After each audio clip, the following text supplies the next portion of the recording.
The starboard side of Titanic struck the iceberg, creating a series of holes below the waterline.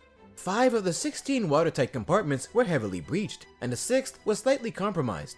It soon became clear that Titanic would sink, as the ship could not remain afloat with more than 4 compartments flooded.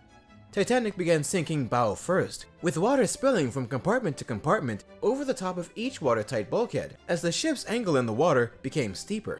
This is where we run into Titanic's most famous problem. You see, she only had enough lifeboats to carry about half of those on board. Making matters worse, the officers did not know how many they could safely put aboard the lifeboats, and launched many of them barely half full. Added to that, third-class passengers were largely left to fend for themselves, leaving many to become trapped below decks as the ship filled with water. Good old-fashioned classism. The women and children first protocol was generally followed when loading the lifeboats, and most of the male passengers and crew were left aboard.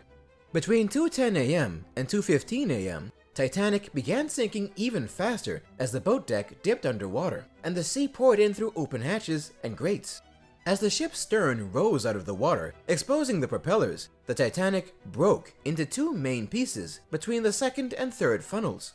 The stern remained afloat and buoyant for a few minutes longer, rising to a nearly vertical angle with hundreds of people still clinging to it before sinking at 2:20 a.m.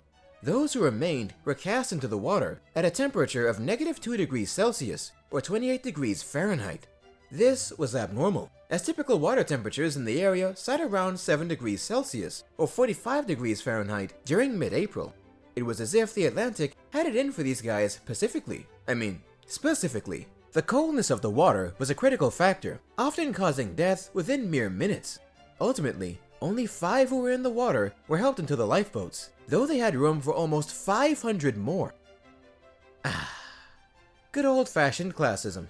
Distress signals were sent by wireless, rockets, and lamp, but none of the ships that responded were near enough to reach Titanic before she sank. SS Californian, which was the last to have been in contact before the collision, saw Titanic's flares, but failed to assist.